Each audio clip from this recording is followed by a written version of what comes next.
Je compris soudain ce qui m'avait échappé auparavant, ce que Minerva et moi-même n'avions pas envisagé. Il allait lancer le couteau. Mon refus et ma fuite l'avaient offensé. J'avais préféré m'enfuir avec des esclaves plutôt que de l'épouser. J'avais vécu avec des pirates et donné ses cadeaux à des prostituées. Je les avais insultés, lui et sa famille, au-delà de toute mesure. Il n'avait donc pas la moindre intention de m'emmener où que ce fût. Il n'avait fait que jouer avec moi et maintenant il allait me tuer. Sa main se serra sur le manche du couteau et il sourit. J'avais beau tenter de dissimuler mon inquiétude et ma frayeur, il les avait lues sur mon visage. Il se délectait visiblement à l'idée que je me savais perdu. J'étais complètement en son pouvoir. Il pouvait me tuer quand il le voudrait. Qui pourrait l'en empêcher? Tous les pirates, attachés sur le pont comme de la volaille, attendaient qu'il ordonnât de les jeter à la mer. Tous les pirates sauf un. Il ne l'avait ni vu ni entendu. Il avait probablement oublié sa présence, les esclaves étant indignes de sa considération. Minerva décrocha doucement une épée du mur. Le manche était assez long pour qu'elle puisse la tenir à deux mains, et la large lame, ornée de motifs mauresques gravés dans l'acier de Tolède, elle la souleva pour en éprouver le poids et l'équilibre, puis elle la saisit à deux mains. Elle devait atteindre sa cible du premier coup. Rejetant l'épée par-dessus son épaule gauche, elle la fit tournoyer comme une faux d'un grand arc mouvant de métal gris qui décapita net le Brésilien. C'était notre dernière chance, fit-elle. Elle jeta l'épée à terre et s'appuya sur le dossier du fauteuil en prenant une profonde inspiration. Puis elle se pencha en avant et empoigna la tête par les cheveux. Maintenant, il faut montrer ça à ces hommes, dit-elle. Sans lui, ils ne sont rien. Nous sortîmes en tenant le trophée sanglant entre nous. Les hommes s'écartèrent sur notre passage, tandis que nous montions sur le gaillard d'arrière. Nous soulevâmes la tête afin que tous puissent bien la voir. Il est mort, déclara Minerva, dont la voix résonna dans un silence complet. Je l'ai tué. Désormais, c'est moi qui vous commande. Ils n'offrirent aucune résistance et vinrent s'agenouiller devant elle comme devant une reine de pirates. Chapitre 45. Le navire du Brésilien contenait des richesses fabuleuses. Des balles de soie brochées et de satin luisant dissimulaient des objets plus précieux encore. Des pierres de toutes sortes, rubis, saphirs, émeraudes, diamants gros comme des œufs de pigeon, des perles de toutes nuances, du noir au blanc, le plus pur, en passant par le gris, le rose et le crème. Certaines de ces perles étant percées, prêtes à être enfilées, d'autres intactes. Il y en avait de si petites qu'elles coulaient entre les doigts comme des grains de riz, et de plus grosses qui reposaient confortablement dans le creux de la main comme des balles de mousquet. Les unes étaient parfaitement rondes, les autres ovales comme des œufs de mouette. Au contact de la peau, elles se réchauffaient et prenaient de l'éclat tout en changeant subtilement de nuance. Toutes ces richesses furent rassemblées. Les gemmes, les perles furent rangées dans des sacs pour être transportées sur l'autre navire. Les hommes les chargèrent comme du grain ou du charbon. Chaque sac représentait l'équivalent d'1 millier de vies d'honnête labeur. Ils retournèrent à bord pour s'emparer d'autres trésors, des coffres remplis de lingots d'or et d'argent, des coupes et des assiettes incrustées de pierres précieuses et de la poudre d'or si fine qu'elle volait au visage de ceux qui ouvraient les coffres, semant des paillettes sur leur peau suante.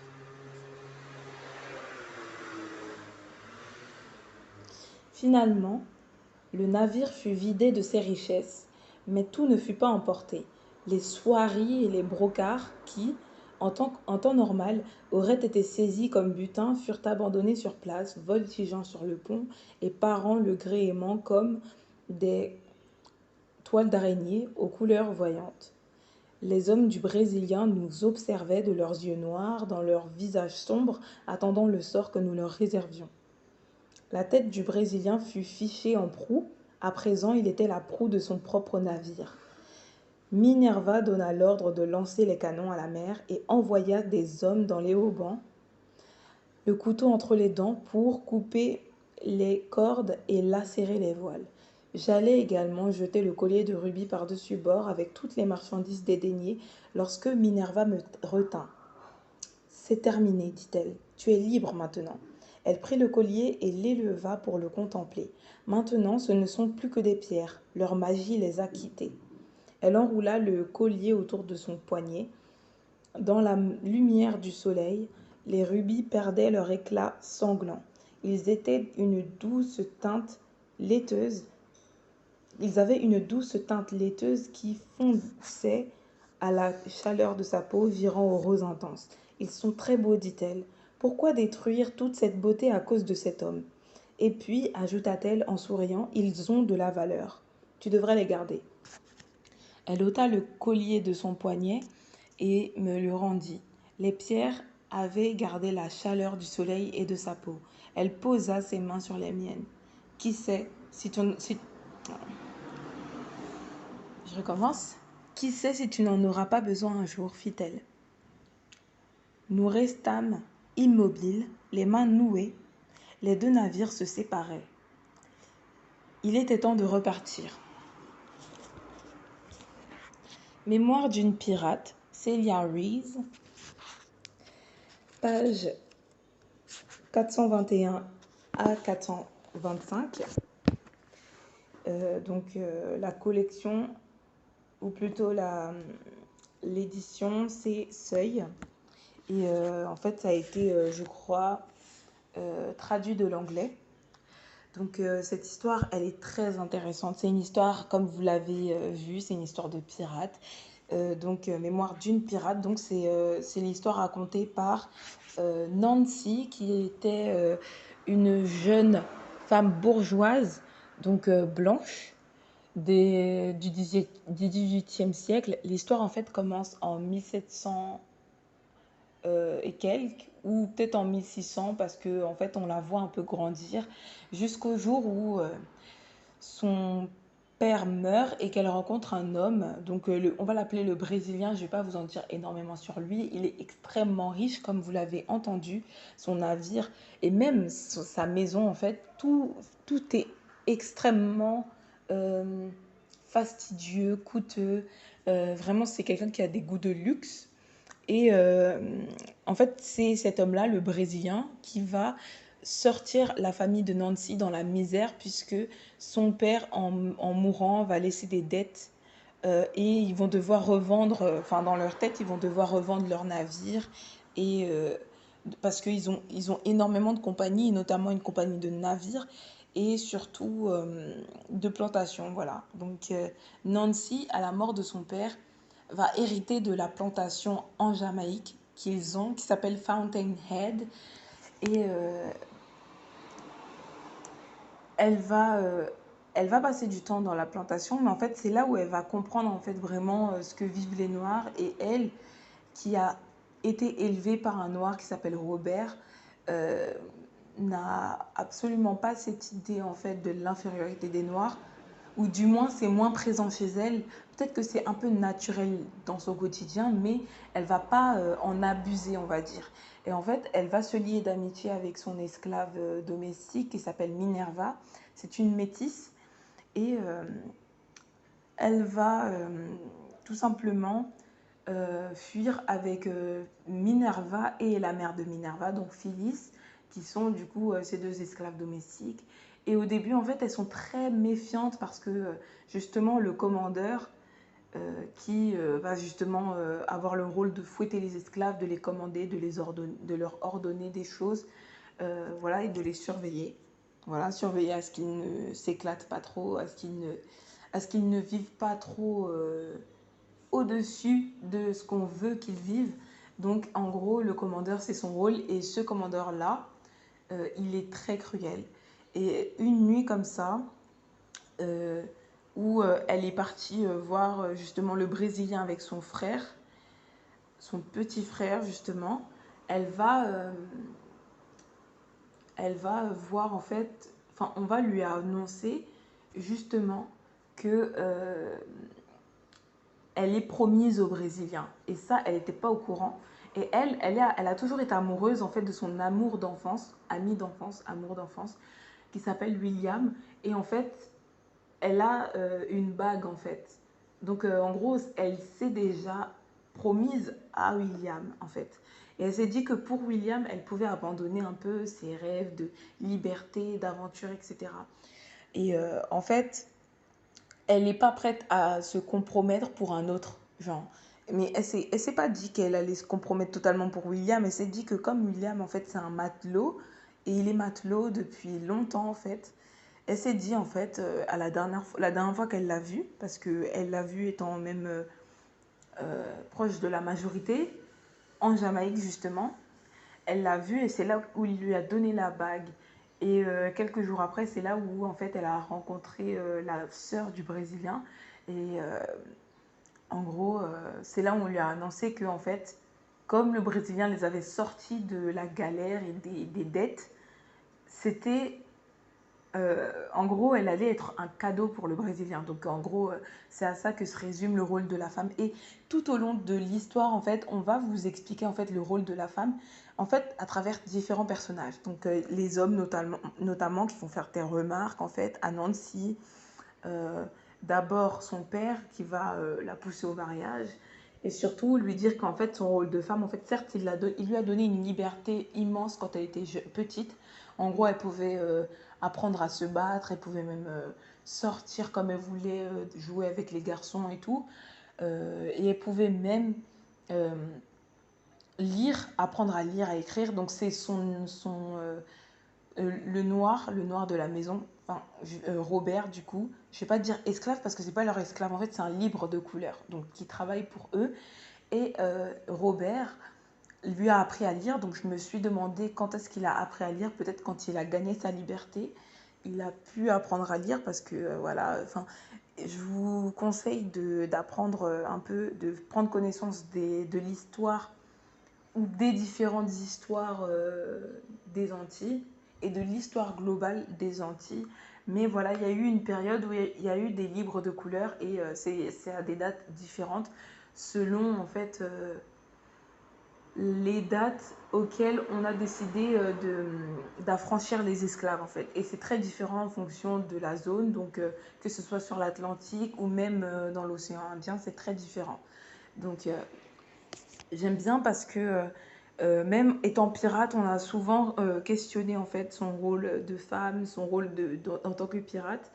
Mais globalement, elle a été plus respectée en étant pirate parce qu'elle va devenir pirate à cause de cette annonce de mariage où elle voit qu'en fait, elle a été prise au piège. Et qu'en fait, on l'a envoyée en Jamaïque pour aller se marier. Et que c'est pas, en fait, la plantation que son père lui a donnée, ça allait être comme un cadeau aux Brésiliens, parce que c'est les hommes qui détiennent la fortune des femmes. Donc, cette nouvelle, en fait, a été l'effet d'une bombe, et justement, notamment au moment où, en fait, où elle doit... en fait, elle rentre chez elle. C'est là où, en fait, où elle voit que le commandeur, donc, qui méprise mais violemment les esclaves, euh, va tenter de violer Minerva. Donc il aura commencé à la violer. Oh là là, le bus. Il aura commencé à la violer. Et en fait, Nancy, elle va arriver en fait pleine de haine, et elle va tuer le commandeur avec une arme. Donc, et en gros, la femme du commandeur, elle va les aider littéralement, Phyllis, donc les esclaves, et Nancy, à dissimuler son corps, parce que même elle, elle le déteste, parce que justement le commandeur, je sais pas s'il s'appelle Jaspar ou s'il a un autre nom, mais il est hyper violent avec sa femme, donc voilà. Et, euh, et donc en fait, en gros, cet épisode du meurtre du commandeur, ça va mener à la fuite de Nancy et Minerva avec Phyllis, donc la mère de Minerva. Donc elles vont rejoindre les Marrons. Et même au sein des Marrons, en fait, elles vont découvrir différentes parties de la société coloniale qui sont très intéressantes. En fait, on a d'abord la société anglaise, puis on a la société coloniale euh, de Jamaïque, et on a la société marronne, donc, parce que ils vont être accueillis, enfin, elles vont être accueillies par les marrons, donc ce sont que trois femmes, hein. Je sais plus si elles ont fui avec un homme ou si elles ont fui que toutes les trois. Mais en tout cas, ce qui est sûr, c'est que elles sont parties marronnées. Donc, c'est très intéressant qu'une blanche soit partie marronnée. Vous savez, cette histoire, en fait, elle me fait grave penser à une telenovela que j'ai vue. En fait, c'est une des telenovelas que j'ai kiffé. Malheureusement, je ne l'ai pas finie. Mais en fait, c'est l'une des telenovelas que j'ai le plus respectée. Parce qu'il y a des telenovelas, il y a une telenovela qui est ma préférée, donc Teresa. Mais celle-là, elle a eu un profond respect à mes yeux. Ça s'appelle La Esclava Blanca, donc l'esclave blanche. Et cette telenovela, elle est trop bien. Parce qu'en fait, justement, c'est assez ressemblant parce qu'en fait, c'est une blanche qui a été recueillie quand elle était bébé, je crois, par des noirs en fait qui ont marronné. En fait, je crois que c'était un truc de marronnage parce que en fait, je crois qu'à l'époque où j'ai regardé cette série, je ne connaissais pas encore le marronnage. Je savais que ça existait, mais je n'avais pas encore conscience de ce que c'était. Donc moi, dans ma tête, en fait, ces noirs, ils avaient toujours été libres. Et en fait, je crois que c'est comme ça qu'ils ont montré dans la série, mais c'est pas possible. Littéralement, c'est impossible parce que les noirs, en fait, ont été déportés euh, d'Afrique, en fait. Donc je crois que cette telenovela, elle se passe au Brésil ou au Mexique, je sais plus trop. Je crois que c'est un truc comme le Brésil en fait. Et en gros, dans l'histoire, en fait, il montre un petit peu une image de certains Noirs en fait qui auraient jamais été esclaves. Mais en fait, ceux qui ont jamais été esclaves dans on va dire dans ce clan ou dans ce village où vraiment, genre les blancs ne les ont pas encore trouvés. Je pense que c'est les esclaves les noirs qui sont nés jeunes, enfin, qui sont nés au sein de ce village. Mais je pense que les plus vieux ont été esclaves et ils ont fui quand ils étaient jeunes pour que leurs enfants ne soient pas esclaves. Et je pense que c'était des marrons. Mais sauf que dans la série, en fait, on n'utilise pas le terme marron. Donc c'est pour ça que j'ai pas percuté tout de suite que c'était des marrons, mais en vous parlant, en fait, c'est là où je me suis rendu compte que ce sont des marrons. Donc la Esclava Blanca, c'est une blanche, donc qui a été recueillie, je crois, bébé. Je sais pas si elle avait été abandonnée par ses parents ou si elle a été recueillie comme ça. Voilà, je me rappelle plus exactement parce que ça fait un petit moment, ça fait quelques années que j'ai regardé. Et en fait, malheureusement, W9, ils ont eu l'idée d'enlever très, très vite cette telenovela. Je me demande pourquoi d'ailleurs. Mais tout simplement, en fait, elle a toujours vécu avec des Noirs et qui plus est libre. Et en fait, ils vivaient dans un endroit que les Blancs ne connaissaient pas.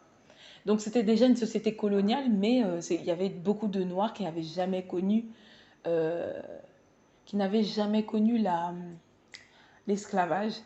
Et en fait, en gros, cette blanche, en fait, elle ne connaît que les noirs, en fait. Elle sait qu'elle est un peu différente, mais en fait, elle ne sait pas à quel point elle est différente.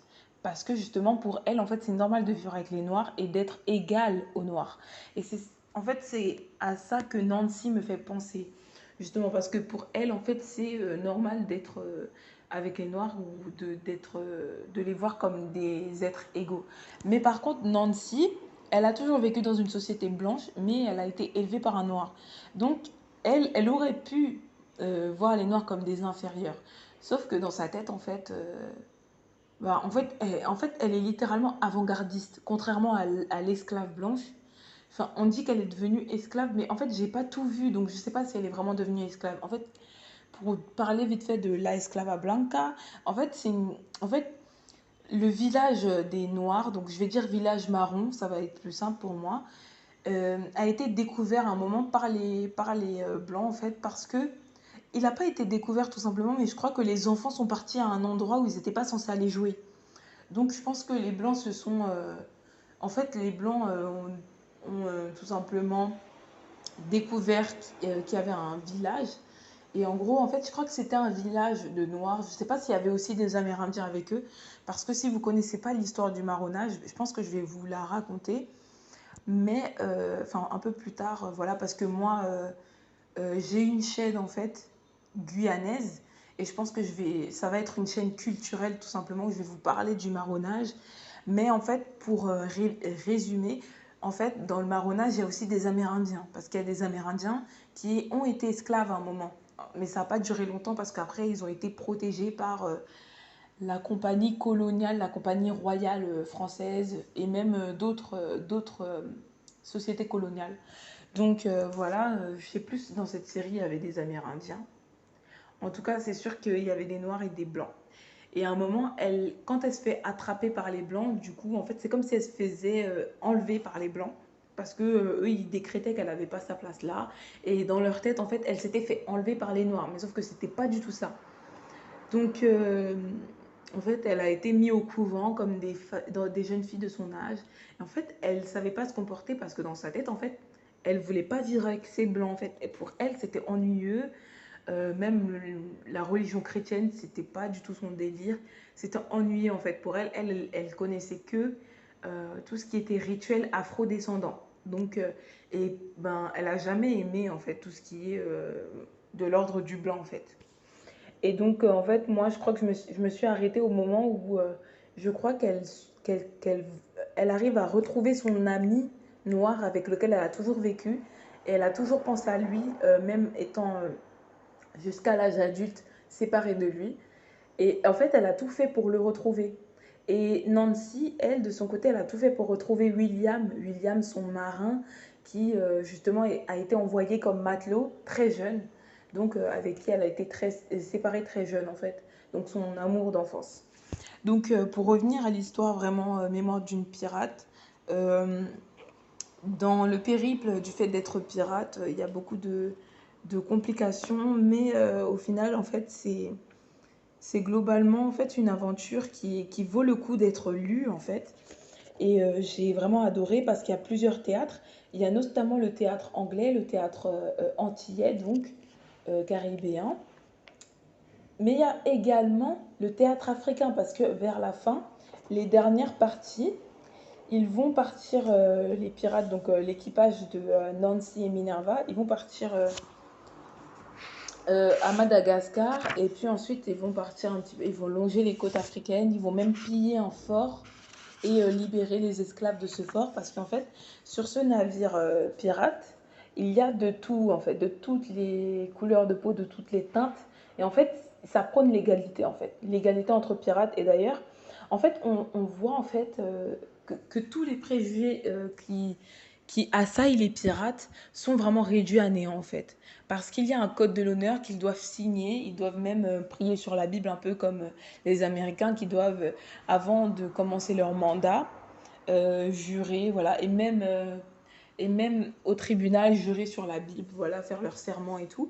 Et bien en fait on a la même chose en fait, le serment du pirate c'est un serment sur la Bible et en fait ben, il y a une grande liberté chez les pirates, c'est juste qu'en fait il y a une main d'œuvre et la main d'œuvre c'est les pirates eux-mêmes.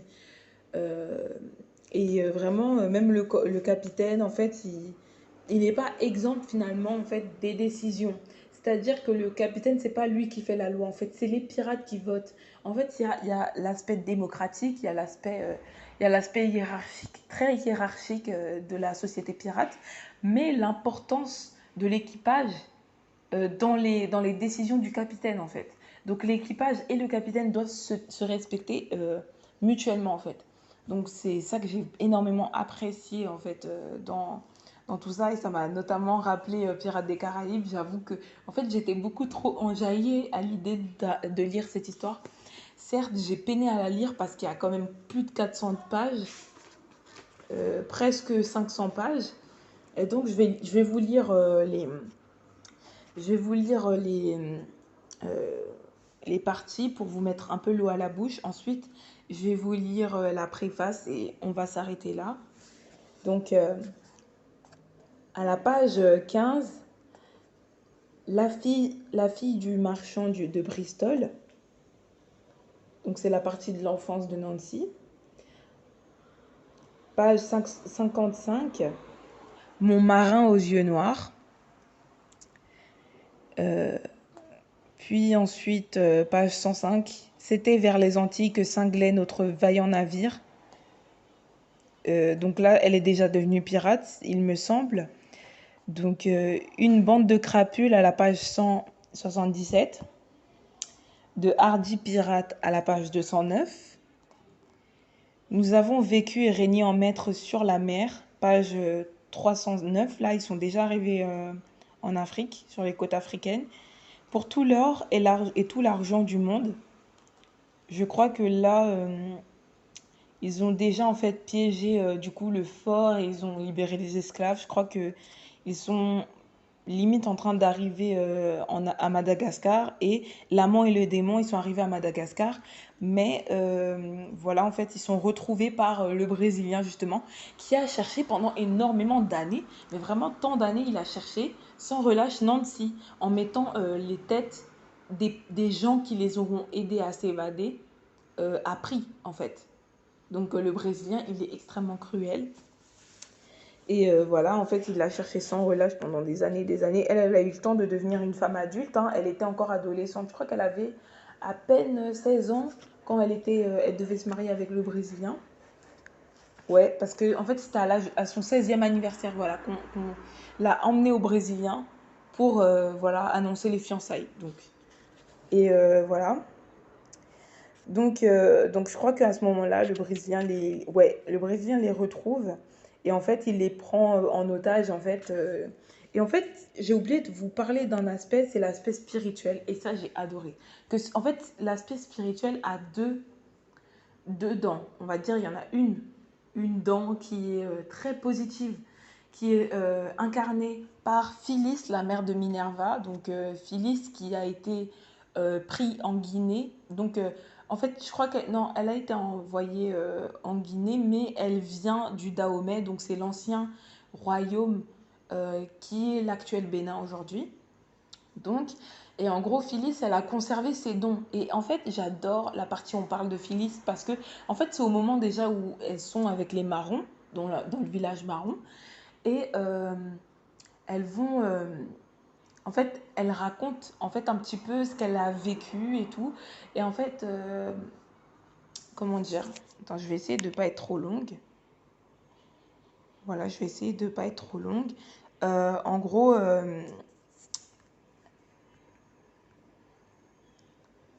Phyllis, elle a été la guerrière attitrée du roi, en fait, du roi de son clan ou du roi du royaume du Dahomey carrément. Et elle était très, très importante, sauf qu'elle a été vendue en esclavage. Donc, en fait, elle aurait été vendue euh, parce qu'elle a été soupçonnée en fait de trahison au roi.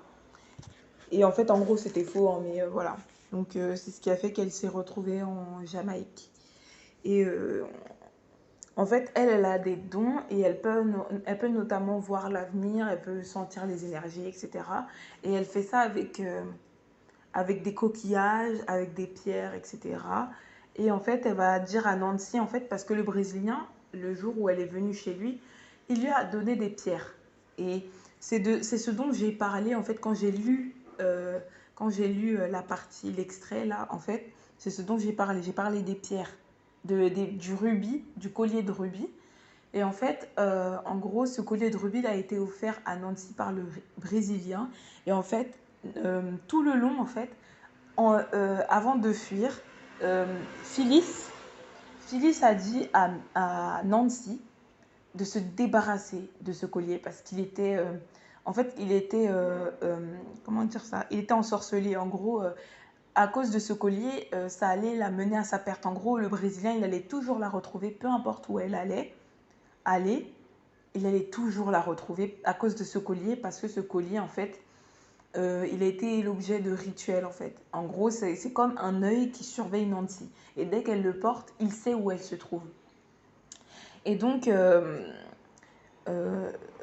Nancy, elle va pas l'écouter, elle va le garder, elle va dire, en fait, elle va se dire que en fait, c'est un collier qui a une valeur inestimable. Et en fait, avant qu'elle parte, le Brésilien il lui a dit quelque chose qui est très intéressant. Il lui a dit de ne jamais faire confiance aux hommes, de toujours faire confiance aux pierres. Et en fait, elle va garder ça en tête. Du coup, elle va faire confiance à ces pierres et elle va les garder sur elle.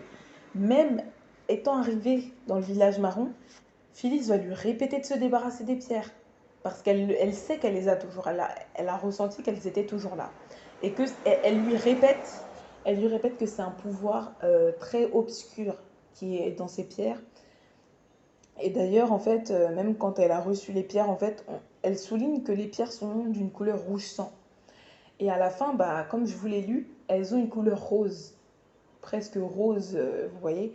Donc, quand le Brésilien il meurt, en fait, les pierres, elles deviennent, et l'enchantement, en fait, il disparaît. Et donc, en fait, tout au long du voyage, même étant pirate, en fait, elle a toujours essayé de se débarrasser des pierres, mais en fait, elle avait toujours cette phrase qui tournait dans sa tête. Et en fait, toutes les nuits, elle rêvait du Brésilien, qu'elle soit dans le village marron, qu'elle soit sur le navire pirate. Elle rêvait tout le temps du Brésilien. Et à un moment, elle a commencé même à l'entendre parler, à lui dire qu'il arrive bientôt, tu vois. Et quand elle était sur les côtes de Madagascar, il lui a dit autre chose dans ses rêves. Il lui a dit, je suis déjà là, tu vois. En gros, en fait, ces perles, ces pierres précieuses, elles étaient vraiment dangereuses pour elle. Et en fait, ça a créé, en fait, justement, ça a mené justement le Brésilien à les capturer. Donc, je vous lis la préface pour finir. En gros, comme j'ai dit, en fait, il y a deux pouvoirs. Donc, en gros, la spiritualité africaine du bon côté, donc du côté de Phyllis, qui prévient, qui guérit, qui aide justement à la fuite de Minerva et de Nancy. Donc, Minerva qui a le même âge que Nancy, donc c'est des adolescentes hein, qui vont fuir avec les pirates finalement.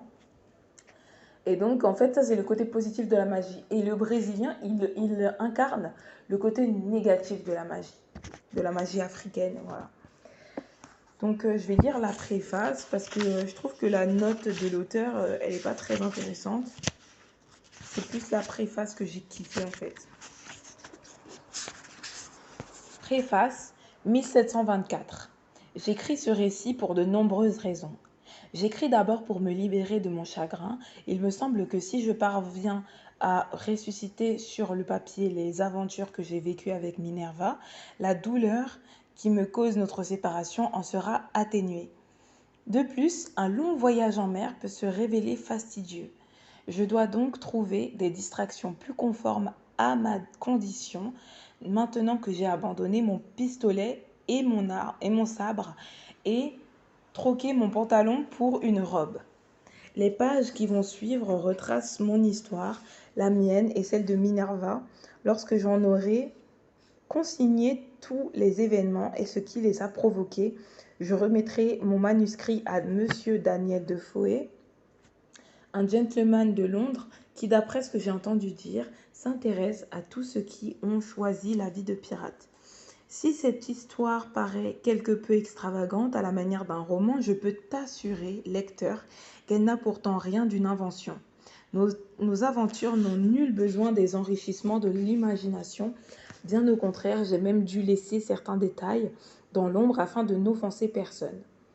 On trouvera dans ce récit une foule de choses étranges et terribles qu'un certain nombre de personnes jugeront contraires à toute loi de la nature. Je t'adjure pourtant, lecteur, de suspendre ton jugement jusqu'à la fin de ta lecture. Tu connaîtras alors dans toute leur exactitude l'ensemble des raisons pour lesquelles nous avons été entraînés dans cette existence dépravée et acquis notre triste réputation de pirates. Donc voilà, j'ai fini de lire la préface. Bon, je suis pas trop d'accord avec la fin de la préface maintenant que j'ai lu tout le livre. Pour moi, l'aventure qu'elles ont vécue, en fait, certes, au début, Nancy était un peu mélancolique, mais elle a kiffé sa vie de pirate. Même, elle rechignait même à rentrer en Angleterre. Donc, parce qu'à la fin, elle rentre en Angleterre. Et Minerva, elle va rester à Madagascar avec son chéri, qui est lui aussi un ancien pirate. Donc, ils ont navigué ensemble. Et En fait, j'ai adoré cette histoire, vraiment, et je vous conseille d'aller la lire. En fait, le livre a coûté 14 euros, mais je ne l'ai pas payé parce qu'il vient de la bibliothèque de mon université. Et franchement, cette histoire est incroyable, incroyable. Euh, Maintenant, je vais vous laisser et je vais vous inciter à la lire. Ah oui, voilà, il est traduit de l'anglais par Jeanne-Judith Descombes. Voilà, donc go lire ça. Il y a plusieurs éditions. Donc il a été édité, réédité, donc ce qui montre qu'il a eu un gros succès et il fait partie des best-sellers de Celia Rees. Donc, et je vous conseille voilà, de le lire. Merci d'avoir écouté. Je vous attends pour de prochaines aventures, de prochaines écoutes. Et finalement, je vais vous faire je vais vous poster une prochaine lecture, une prochaine revue dans très peu de temps. Bye!